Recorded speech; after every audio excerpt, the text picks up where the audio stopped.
today's episode of The Unwritten Rule, we recapped Mizzou's win over Oklahoma.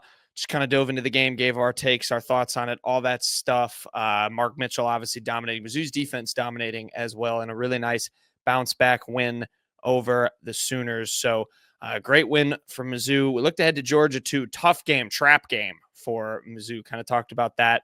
What to expect from Georgia, quite the opposite of Oklahoma in terms of play style. So definitely want to stick around for that. And then we had quick hits to finish out the show. Talked some Mizzou baseball, some Mizzou softball. Payton and I had a blunder, which was quite funny, and we left in because we thought it was humorous. Made a venue mistake. So there you go. But anyway, had a good show. Nonetheless, recapping Oklahoma, previewing Georgia, and just getting another feel of Mizzou basketball. So without further ado, we'll dive right into it. The Unwritten Rule starts right now. Marcel, where are you going with that disc? You are not putting that on again. Marcel, okay, if you press that button, you are in very, very big trouble. Attention. Everybody stop what you're doing. It's time for The Unwritten Rule, a Mizzou sports podcast brought to you by the Believe Network, alongside Payton Haverman and Kenny Van Doren. Here is your host, Jack Knowlton.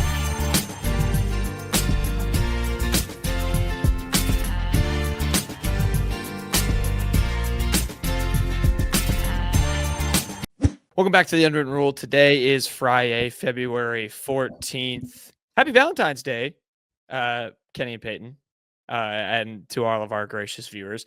Mizzou gets a lovely, I guess you Mizzou fans get a lovely Valentine's present of a blowout win for the Tigers over Oklahoma. We're going to start with a recap, going to talk some Georgia, then we'll do quick hits. And, not a ton to gripe about, which is very refreshing. It was very nice to watch Mizzou just lead wire to wire against a team and not have to deal with the lunacy that is Tennessee and Texas A&M defensive basketball. Very refreshing. Tigers fought very well in that game. That Texas A&M loss is just going to get more heartbreaking because they just get like kind of better and better in metrics in the polls, and it's very frustrating. But I digress. Mizzou bounces back 82-58, just destroyed Oklahoma. I enjoyed all of the buzz and the TV, kind of promos of the rivalry being renewed, the Big 12, old Big 12. They were running off. I don't know if you guys listened to the very beginning of the broadcast. They were talking about like the Big 7 and the Big 6. I didn't even know like those conferences existed. I knew about the Big 8. I didn't know it was like the Big 7 at one point. Like that is just wild. But regardless, in the renewed version of the rivalry, now in the SEC, of course, Mizzou rolls Oklahoma. I'll let you, Payton, take the floor first. What was your kind of biggest takeaway? I have a feeling you're going to talk about Mr. Mark Mitchell. Maybe that's the best place to start. Not a whole lot of nuance to this one. Mizzou just led wire to wire, but what was your biggest impression from this game? And was it a certain Duke transfer? Yeah, I mean, the elephant in the room is Mark Mitchell. I thought he played very well, in spite of what Dennis Gates said and indicated with his play time. I thought he played well against A&M, and he came back after kind of a long benching and played his best game as a Missouri Tiger for sure, maybe of his career. He set a career high in points with 25. Really bullied just everyone that Oklahoma even tried to defend him with.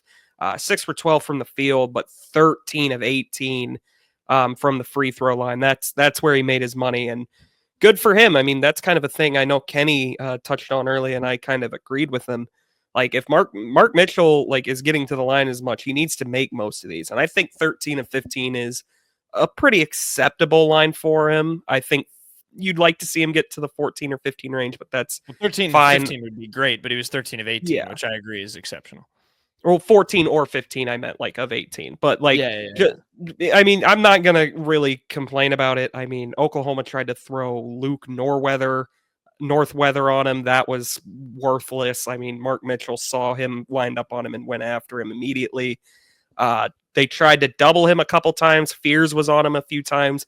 Nothing worked, especially in the first half. I mean, the half ended with Mizzou getting the ball with 2.6. They throw a literal Hail Mary pass, and Oklahoma is so scared to death to even let Mitchell get the ball. They foul him. I think it was Mohamed Wagyu. Is that how you pronounce it? Mohamed Wagi. is how you say Wagi, yeah, he had no chance against Mark Mitchell. It was just a dominant night for him, and it was a nice bounce back for guys like Caleb Grill. Tony Perkins had a quietly good night as well, but Mark Mitchell is absolutely the story from this one. It looked like high school tape on some of those plays. It just looked like no one could stop him, and it wasn't. Like I wouldn't even compare it to like non-conference, because in non-conference play, you're still gonna run into like a 6'10" center. You're gonna run into maybe a 7-footer in some of these smaller schools around the country. But at just times you watch like the highlights from this game, just watch it back. It was just a physical force. Like no one could match that physicality that Mark Mitchell was playing with. And it felt like, he's had games in SEC play, especially like Saturdays. It feels like Mark Mitchell, it's a big day for Mark Mitchell. But when you look at it, it was like this is what you expected from Mark Mitchell, like the guy coming over from Duke, but still playing in the best conference in college basketball this year. But he's just out physically, more physicality than anyone else. I want to mention just one thing about Caleb Grill, and the broadcast brought this up, and I've been thinking about it too. You look at those last two games; it was the first time Mizzou was lost back-to-back games this season to Texas A&M and Tennessee. In those games, Caleb Grill shot 2 for 7 combined from 3. So it was just a struggle in that spot. But then in this game, 3 for 4 from deep, and that's just when you look back at these numbers. Anytime he makes 3 or more threes, Mizzou wins the game. That's 9 easy points right there. He's had instances where he's made 6 against Mississippi State. Of course, big blowout there. A big win over Florida on the road. Also had 6 in that one. 5 against Ole Miss. And then you have the ones that just really stand out, like 1 for 5 against Texas, a game that got away from them late there. LSU, he made 3 actually against Vanderbilt of all teams. He only had 2. So instances where, if he makes 3, Mizzou's in a good spot, because that's 9 easy points off the bench. And that's big for Missouri. You look at some teams, not a lot of teams are probably running 30 minutes off the bench on one guy. Caleb Grill would probably start for Missouri if, in certain cases. And I think it's best that he just doesn't, for the remainder of the season. He's just, been that 6th man and the one that matters. But he's probably a guy that would probably start on other teams as well. And when you bring that off the bench, though, it really just shows you how deep that offensive scoring is. And when he makes it, Mizzou's in a good spot, because that's 9 easy points plus. At 15 in this game. Well, yeah, Mizzou's got the best bench in the country. They lead the nation in bench points. That mostly comes from him. I don't know if at times it feels like it. Maybe it does just because Dennis Gates plays a million guys. But yeah, it's nice to see him go back. And you had, even though they were losses, you had Jacob Cruz kind of step up, at least from the 3-point shooting perspective, while he was kind of on that little cold spell. I want to go back to Mark Mitchell, though, because this might be like, and I agree with what Payton said, all the assessment about him. I like that they just knew. We talked about it before. Oklahoma doesn't have length. Also, I'm blaming you, Payton. It's Muhammad Wagay, not Wagi. Even you saying Wagi just like completely threw me off my. I said Wagyu. Wagyu, yeah, not even close. It's Wagay. Like beef. Fourth college in 4 years for good old Mo. Went to the Final Four with Alabama last year. But I want to talk about that because I think it's a fine thing to double down on. Was what Dennis Gates said. Payton, you mentioned it with the benching, where he sits out against Texas A&M.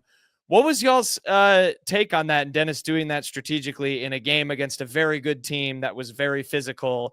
And, obviously we were calling a lot for Mark Mitchell. Do you like that move from Dennis Gates, sending him to the bench to kind of send a message? Obviously he responded, but did it perhaps come at the detriment of a game? You could have picked up a win against the top 10 team. What did you guys think of that decision? What he said about it after Oklahoma? No, I didn't like it. I thought it was nonsense. Quite frankly, you don't bench him 11 minutes when you have a top 10 team on the ropes, man. I don't know, especially towards the end. Josh Gray looked so gassed, and Marcus Allen rather. He kind of was starting to kind of maybe get a little bit overwhelmed. He's only a true freshman. We got to remember. So no, I didn't really like that. It wound up working out well for Mark Mitchell. He responded well to it, but Mark Mitchell probably would have had 25 points if he wasn't benched against A&M. Oklahoma had no way of stopping him. They had no answers.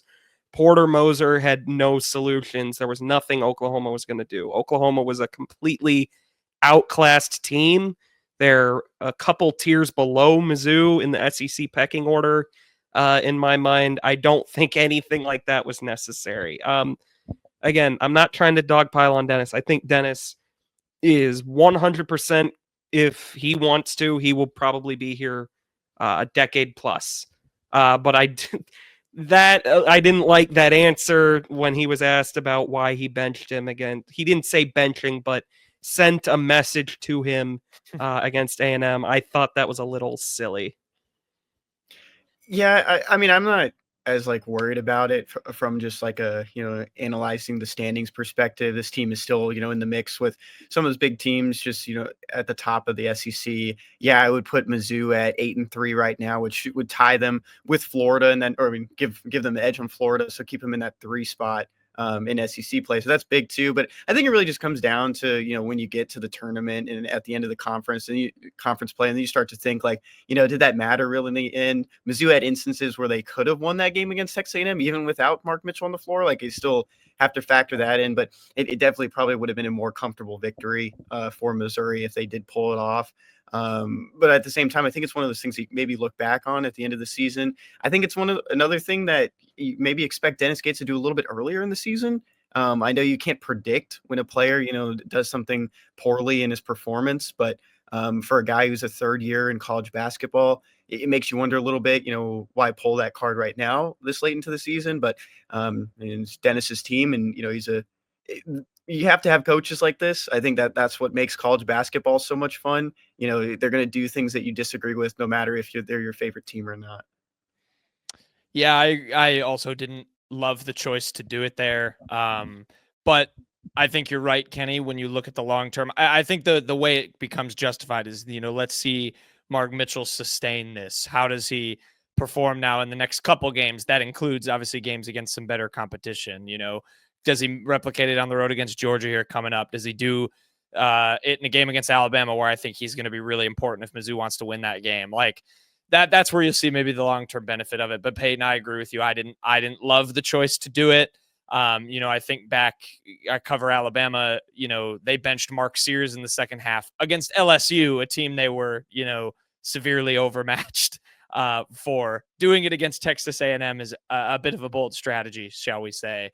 But you're right. They still had opportunities to win the game without Mark Mitchell, and he did step up. But I do think it's interesting. I don't know if I agree with the decision, but I like what you said about the long-term thing. You have another thing. Yeah, and just like it coming off the Tennessee loss, another game that Missouri had opportunities to win. I think it's just like an interesting spot to do it in a conference the conference, they're 500 right now. It's a conference of teams that are 500. Yeah, there's no dominant team. You heard There's Carl no Ravish. dominant team. The whole conference is 500. Yeah. All jokes aside, though, but Auburn it's stinks. coming off in a spot where I brought it up earlier. This team hadn't lost back-to-back games at all this year. Going back to conference play, non-conference play, and then losing back-to-back, against ranked opponents, one on the road, one at home.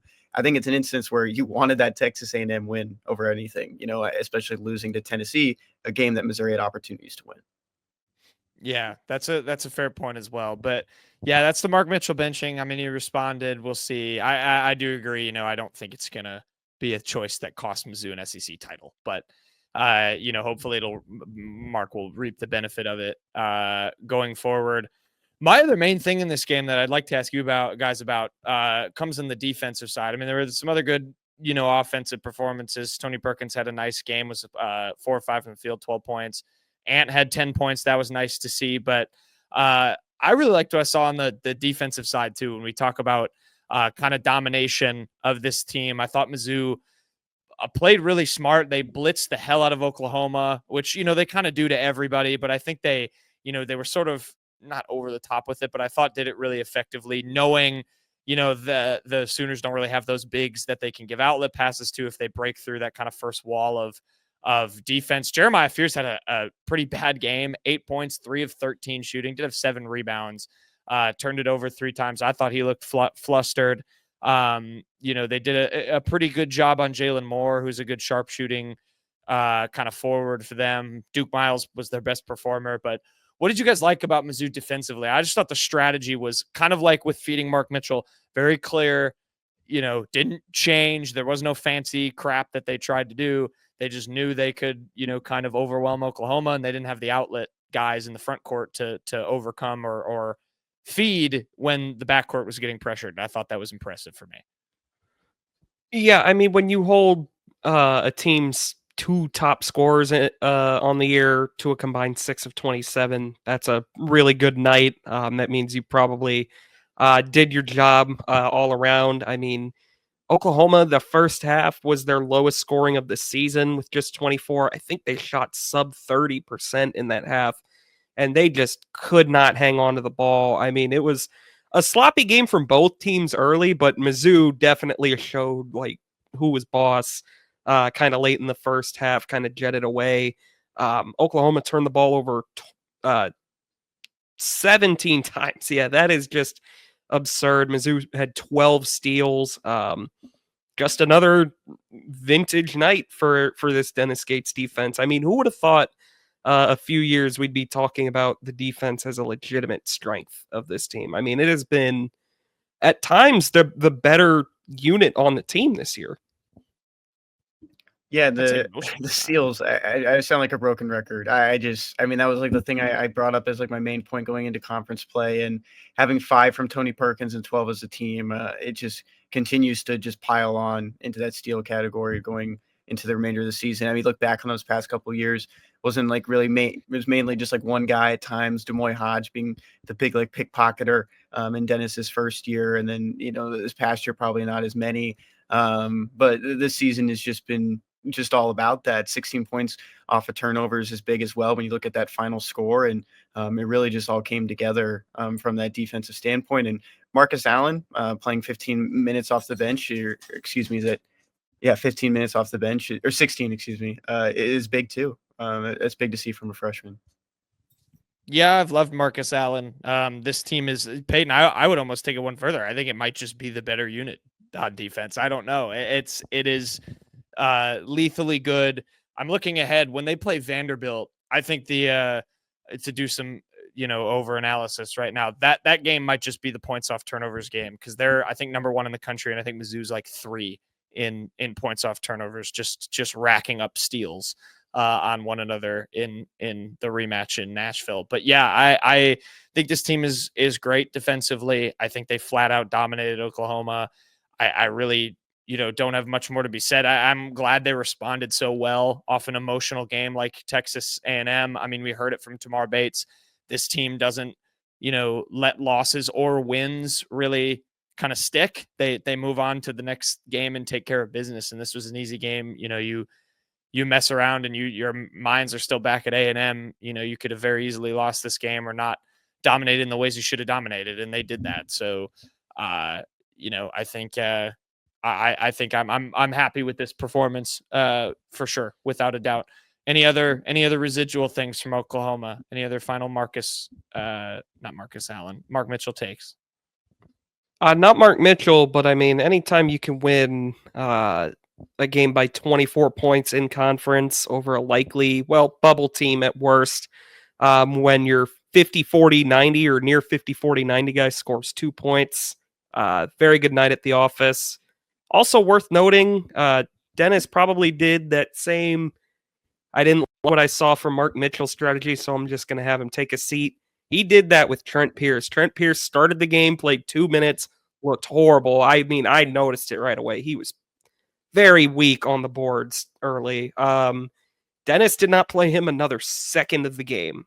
So that's going to be something maybe we watch. I still think it's more of a Mark Mitchell type deal where he's going to just see how Trent Pierce responds. But it's interesting because, like Kenny said, Marcus Allen played 16 minutes kind of in that spot. Aiden Shaw got a good amount of run in this game. Oh, yeah. I thought pretty good in his 8 minutes. So, but that was worth noting that Trent Pierce started this game, played the first 2 minutes, looked really bad, and then did not play another second. Yeah, good point. Maybe, we talked about future starting lineups, I think, a couple shows ago. I wonder, maybe is that a signal? Do they try something to really light a fire under Pierce, or is it just a similar thing and he comes out and just plays better, kind of like Mark Mitchell did? I guess we'll see. And we will see this weekend, because Mizzou is back on the road. They will travel on to Athens, Georgia, to the ugliest court in the SEC, Stegman Coliseum. It's gray. If you've never watched a road game at Georgia, it looks terrible. The Bulldogs, they will face off against the Missouri Tigers, 2:30 p.m. on Saturday on SEC Network. Another road game for Missouri. They are on the road in 2 of their next 3. They'll go to Arkansas after they play Alabama at home. Yeah, Kenny highlighted it on the YouTube if you're watching. Matchup predictors got this 56.1% in favor of the Dogs. Georgia is 16-9, 4-8 in the SEC. They have lost 2 straight. They were against Texas A&M and Mississippi State. They've lost 3 of their last 4. That third loss was to Alabama. But a little bit of a snag for the Bulldogs. They have a tough run. They play Mizzou, then Auburn and Florida. So if there's a chance to get a win in a run of 3 tough games for Georgia, it's now. But a game Mizzou's going to be tested on the road. Didn't have very much length on Oklahoma. Georgia does have a good bit of it. Has a really good freshman in Asa Newell. What do you guys know about the Dogs? How much Georgia basketball have you watched? I know Peyton's a huge Mike White fan, so I'm sure he'll love talking about this game. What do you guys like about this? I love Mike White basketball. Oh my God. If there was any coach that inspires confidence in the direction of being a great program, it's Mike White. No, but just looking at Georgia, really, really good at home this year. They're 13-2 at home. You can make fun of their court all you want, but it works, Knowlton. The Dogs get it done more often than not at home. So that right there already makes it tough. It's tough to go on the road, especially against a team like you mentioned, Georgia. They're kind of fading. They've fallen from like a tourney, like should likely be into kind of on that bubble, and in a gauntlet stretch coming up like the Dogs have. I mean, they're looking at Missouri like this is at home. This is the most beatable team on there. I know Missouri beat Florida, but most teams are going to look at those 3 and say that Missouri is the weakest of the bunch. So I think Georgia's going to probably play with like they have nothing, like it's a national title game. Like this is basically their season.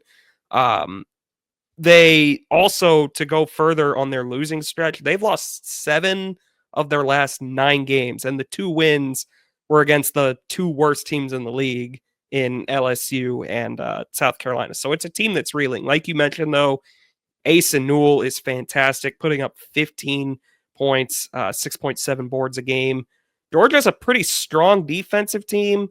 They're 24th on Torvik in adjusted defensive efficiency, 21st in the nation in opponent effective field goal percentage, just 46.2.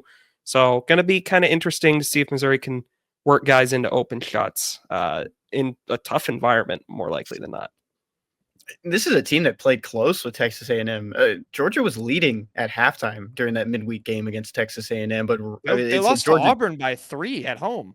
Yeah, so I mean they've played tight games, and the one thing that really stood out to me is second half performances. Georgia usually outscores itself in the first half, and it sometimes outscores its opponent too. Look at that record 4-8 in conference play.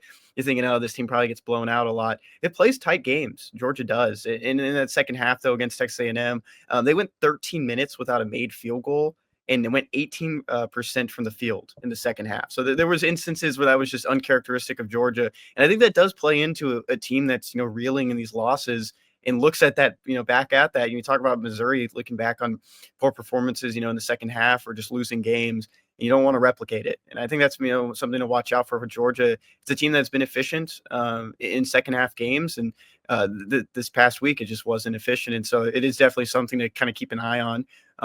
Once that second 20-minute start, it's a team that can turn the switch. Yeah, I think a strong start's going to be big in this game, just to kind of try and bury them early, take that crowd out of it, because they are going to find a run. And so it's a matter of, do you find that run down 13, or do you find that run when it's a 3-point game or something? But yeah, you guys make a very good point. I shouldn't make fun of Stegman Coliseum, because clearly it has some voodoo magic to it with their gray court. And they also wear gray jerseys with a big G on them sometimes, and it's just bad. It's just bad.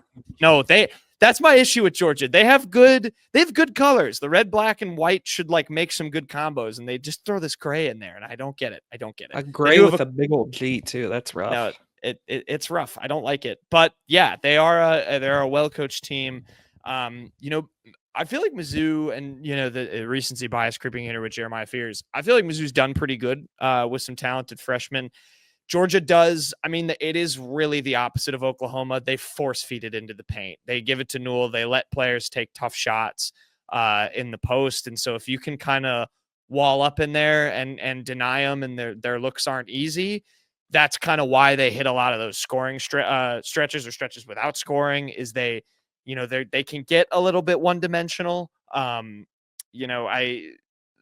think they kind of struggle as a team shooting the three ball. I don't have the stat in front of me, but I am not super moved by them offensively in terms of their scoring versatility. But you're right, Payton. They're very good on defense, and they are very good at home. They seem to really turn the switch up there. So Stegman will be rocking. Mizzou comes in there as a ranked team. So you have to play your best basketball. I mean, there is no off day in this league, and it's very easy game to look past. You're going to welcome Alabama, in the midweek after this game, and if you want to have all the momentum going into that game that you can get, really shake off those last two losses, this is a game you need to win. Any other Georgia things from you guys? Interesting to see Tyron Lawrence down in Athens now, and just being basically a role player. He was the guy at Auburn for 2 years. I mean, like a good player, and only averaging 8 a game now. But I mean, he's kind of like I don't know, like the best way I would describe him is kind of like Dennis described Isaiah Mosley a few years ago as Mr. Microwave. That's probably how I'd describe Tyron Lawrence. I feel like at any moment he could probably just explode for a few 3-pointers. But you kind of mentioned it, Knowlton. They dump it down in the paint a lot. So big one for Josh Gray. Big one for maybe guys like Marcus Allen, guys like Mark Mitchell. Got to be ready. They got to force. Asa Newell doesn't shoot it well from 3, but he's willing to take those shots. So try and force him out there. Get him to just take a few bad shots. Force some turnovers. It's a game Missouri can win. It's tough being on the road. Asa Newell is very, very talented. So we'll see. I need to go back and do my Mizzou versus top draft prospects. That's something I'm going to do at the end of SEC play. I want to tally that up, how they do, because this year there's like an overwhelming number of guys, like freshmen, who are going to get drafted early on from college. This is like a big year for that. I want to see how Mizzou has shaped up against some of these guys. 2:30 SEC Network on Saturday, a game Mizzou cannot overlook against the Dogs of Georgia. We'll see how it goes. For the Tigers, a good win over Oklahoma. Got to respond again, because then you go right back and, like I said, play Bama in that midweek game. So tune into that. We'll be locked in, watching it, seeing how Mizzou fares against Georgia. And you should continue to stay locked in and tuned into the show, because we're going to finish off with quick hits.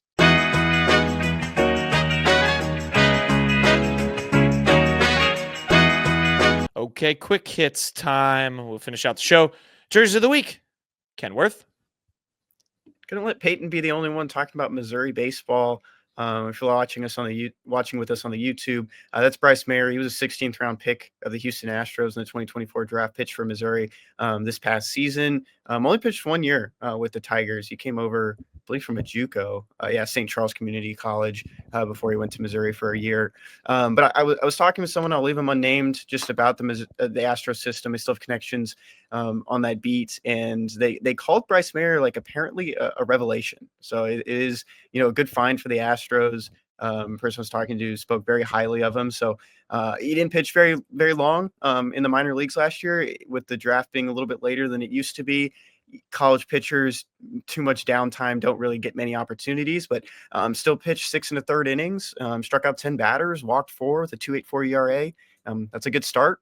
But it's not, a big sample size to look at. But the Astros are very high on him, so that's a good note just for Mizzou baseball fans. I hate, before I even get into this, I hate that the draft is later, by the way. I still hate it. I get it, why they do it, but it's dumb to me. But that's kind of been the theme for like a few years with Mizzou baseball, is it not, Kenny? I mean, I know that, look, Mizzou is just ill-equipped for baseball in the SEC, but they do a good job of like kind of finding these guys with like nasty stuff and like kind of turn it, like at least maximizing them to like get them like interested, like just get interest from the major leagues. I know Spencer Miles was like a 3rd-round pick. I think Chandler Murphy was a draft pick. Austin Mazoras signed with the Mariners. So that's cool to see that they have like at least a little bit of success in that range. Yeah, it might be a relief pitching factory. When we look down the line in a couple years, you'll see a couple Missouri relievers in Major League Baseball, and Bryce Mayer might be one of them at some point. Kenny, if he stays in the Astros, you'll have to use your connections, get him on the show. Payton, your jersey of the week. Speaking of Mizzou baseball, Sticking with Mizzou baseball, Mizzou baseball announced. By the way, Mizzou baseball. By the time you're listening to this, more likely than not, they've already played their first game because the SEC baseball season kicks off on Friday. Missouri plays against Penn State to open their season. They're down in Puerto Rico. They're in like an invitational down there. They play Penn State tomorrow. But this week they announced some new jerseys. And Tiger Script is back, guys. So they've announced new hats. They have the Sailor Tiger hats, and they have Script Tiger jerseys. This is like literally they are like listening to my inner thoughts and just designing like new uniform combos for me. They only showed the white jerseys with black Tiger Script, so I don't know if they have like black and yellow Tiger Script or something like that. But I think it looks pretty good. I would say I think they should have made the Tigers a little bit like narrower almost, you know what I'm saying? Like just kind of closer together, like just kind of condense it a little more. It still looks great. I still think it looks really nice, but I think that would have made it a little better. Also, props to whoever's doing the Mizzou baseball, like social media, like just doing these cool videos and graphics. It's been pretty well done so far this year. Nothing pleases him, Kenny. Nothing pleases him. He's just. I just complimented them. Letters I are think too it's big. a good jersey. I just think it could be a little better. Nah, It looks like an actual baseball jersey. I have like an issue with SEC teams where they just never really look like baseball uniforms. They just look so bland, and this looks more like a baseball uniform. And I'm not a big, baseball or uniform buff like Payton is, but they look good. I think it looks more retro, and it's something I like. I like no Mysteries. Captain. He's the main bird. Shawnee's main bird of the week. Kenny. Mizzou football updated its 2025 spring roster and coaching staff just titles. Just a small one. Kirby Moore is no longer just the offensive coordinator and quarterbacks coach. He's just offensive coordinator. Sean Gleason officially picked up that quarterback's title. He'll just be the primary coach. But of course, Kirby Moore is still going to be handling that and recruiting for that position. But I wanted to point this out. Mizzou did add a defensive graduate assistant, and that last name might look familiar to people, but it's Callie Chiswick, and Gene Chiswick is Callie's father. And Gene Chiswick was the head coach at Auburn that led Auburn to the national championship in 2010. On that staff and in that era of Auburn football, Curtis Looper was there. Eli Drinkwitz was there. So there is that, a little bit of overlap between those names. And I was wondering too, maybe there is a story out there that Eli Drinkwitz or Curtis Looper ran into a young Chiswick just on the sideline or just knew him, walking around practice when he was younger. But I think it is a cool, just tie. Everyone's connected somehow in college football, and just another connection to Auburn for Eli Drinkwitz. Did he know Gene Chiswick at all? His son? No, obviously Callie Chiswick knew. Did his son know him? Did Drinkwitz know Gene Chiswick at all? Like, is there? Because obviously there's a lot of Auburn overlap, but I mean, were they on the same staff ever?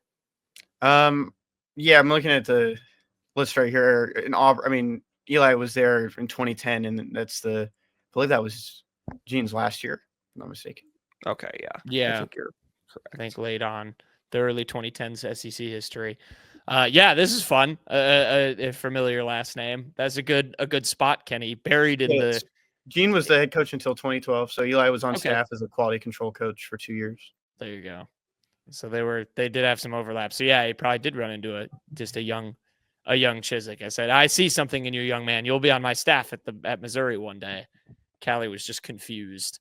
Yeah, buried in the depths of the Mizzou coaching staff list. There you go.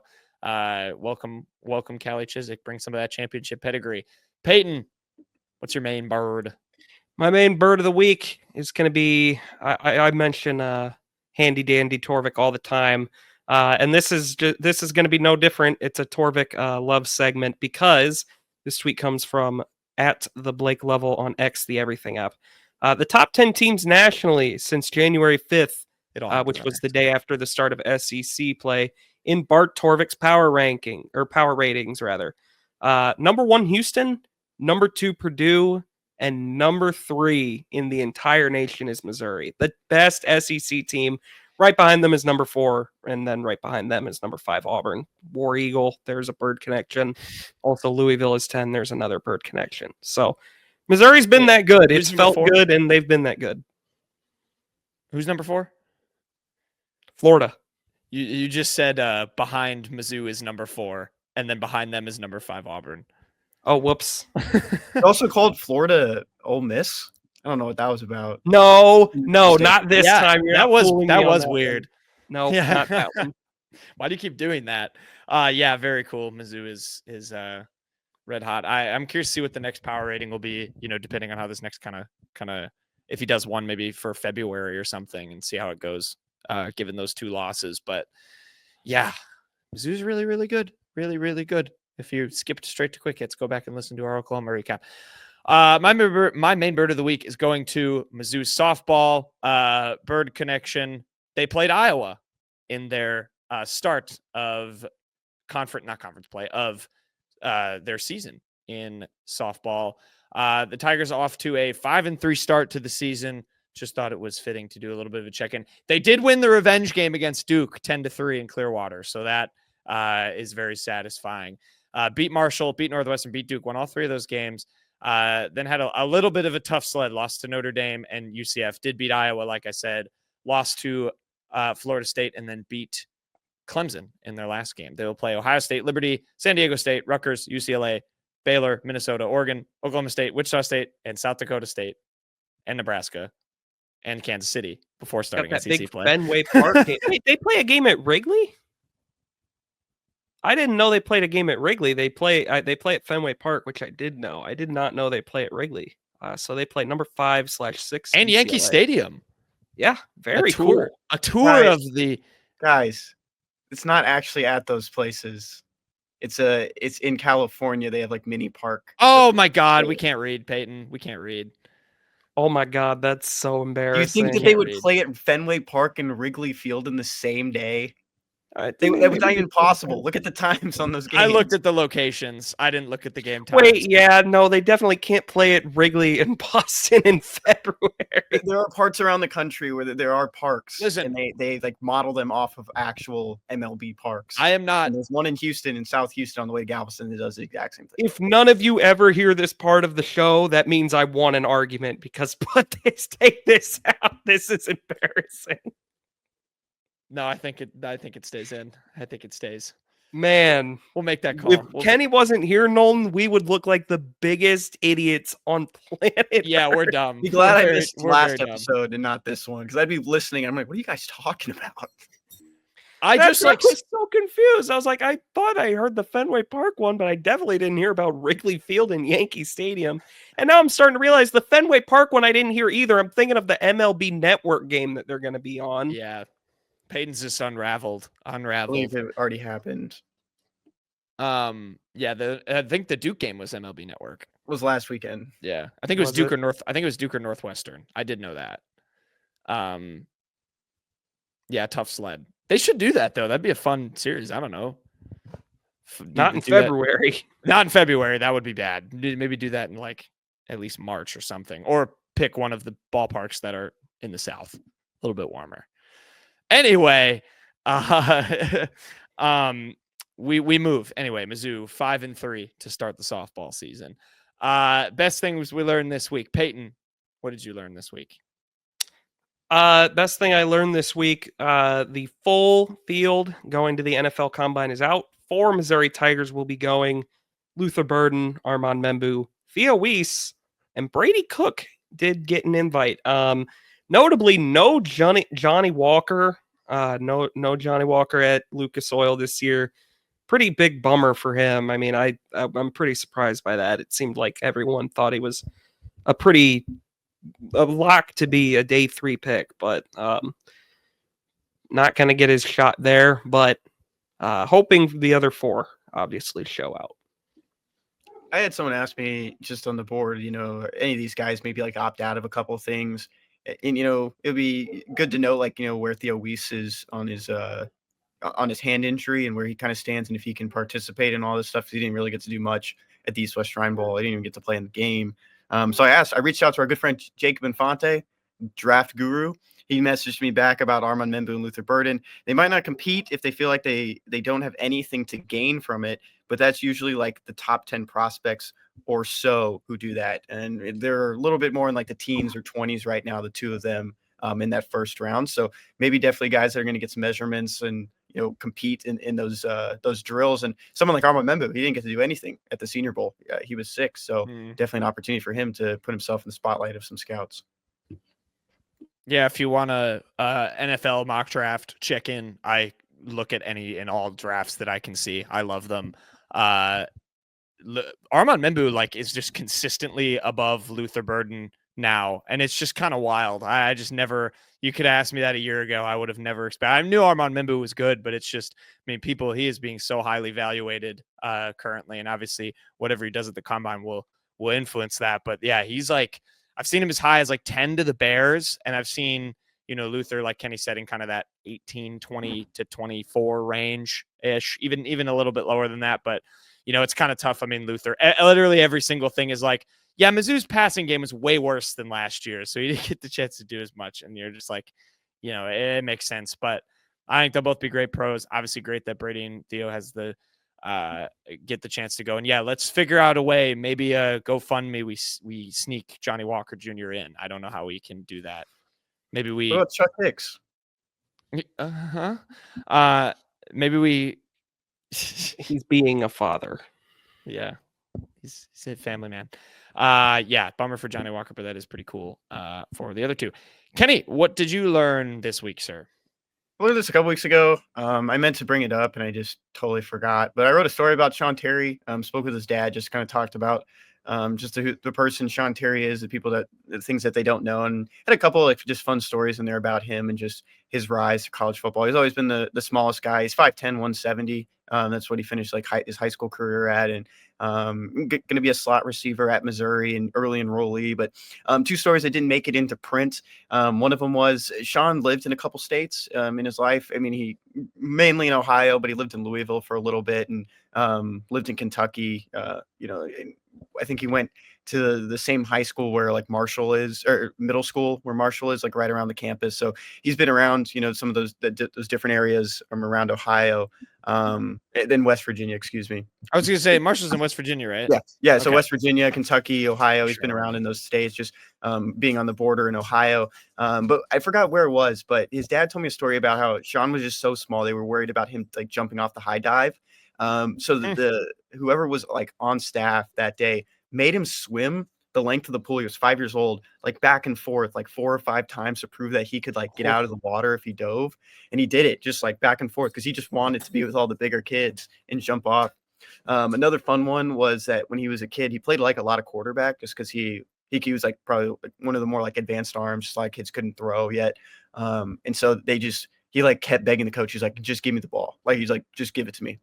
Don't drop a play. Just make sure I get the ball and we'll score and we'll be good. The coach was a little iffy about it. Sean just goes, burns on the corner. He's just a little bit faster than the kids his age and gets to the end zone. He comes back, flips it to the coach and says, told you. And imagine a 6-year-old saying that, just having the confidence to do that. So kind of just speaks to who Sean Terry is. He's always kind of embraced being the smaller guy on the field. And I enjoyed writing that story. His dad just loved talking about his son. You run into that with a lot of parents, but a lot of fun stories in there just about Sean's rise to college football. Yeah. Proud dad. Sounds like we got a dog. Yeah, very cool for Sean Terry. That's like the Derrick Henry. Have you guys ever heard that Derrick Henry story? I learned this when he one of his first practices at Alabama, he got chewed out because he was doing some basic walkthrough thing wrong. And he was listen, my entire high school career, we didn't run any of this stuff. It was just hand me the ball and I'll go score. Yeah, he didn't know how to pass block. I did hear this. Yeah. He had to learn how to do it all in college because that's Sean Terry. Yeah, sounds like we got a dog. My best thing I learned this week, I'm going to go back to the A&M game. I'm sorry for the pain this may cause, but this was pretty cool, I thought. Shout out Cal Tobias, at Cal Tobias Photo on X.com, the everything app. It all happens on X. He does great work. took this photo of Texas A&M assistant Steve, I'm going to butcher it, Roccaforte, has said he had a list in his pocket of Mizzou's players labeled quote unquote Steph Curry's. This included Caleb Grill, Marquez Warwick, and others. You can see in the photo, it looks like it's Trent Pierce, Marquez Warwick, Caleb Grill, and Jacob Cruz. And yeah, just kind of cool. He like kind of caught that, see those details, that coaches have obviously on them. I mean, you just see how many papers are like stuffed into his pocket. You think about all the notes that coaches, assistants, especially kind of sift through. Kenny's trying to decipher something that's peeking out of the paper in the photo. If you're not watching Anthony it, Davis. I was wondering if it might say like Anthony Edwards or something. Like Anthony Edwards is. Who would be the Anthony Edwards? Tamar Bates? Gotta be, right? Tamar, definitely. Warwick Perkins. Perkins could be an ant. Davy Brown. Hand injury. Very hurt. Danny Stevens. Look up Anthony Edwards, read Nico for more information. But yeah, this is pretty. Put Warwick on there when he hadn't played much going into that game, like in recent games. Hey, they're trying to account for all of them, and you know they were ready. Yeah, they got the dub. But excuse me. Yeah, interesting. I just thought this was pretty cool. Cal does great photo work, so hopefully you can catch some more coaches' details. Maybe use this as a scout if you play A&M in the tournament again. So I think that breaks a few rules. No. What Cal Tobias is just our Connor Stallions, Mizzou's Connor Stallions. That's all it is. I'm just kidding, Cal. For legal reasons, that is a joke. All right, that's all I got. Payton, you got a joke? Yes, of course I do, Jack Knowlton. This one comes from our favorite TV series, the Today Show, by the way. Guys. How many tickles does it take to make an octopus laugh? 8. Don't overthink it. How many? 8. Nope. Wrong. 10 tickles. 10 tickles. Yes, Jack Knowlton, correct. Good job. Yay. All right. Enjoy the Oklahoma game. Or not the Oklahoma game. Enjoy the Georgia game. We already enjoyed the Oklahoma game. And we will recap it for you guys before Monday's show. Have some quick hits. I've been Solo Screen. That means it's the end of the show. Bye-bye.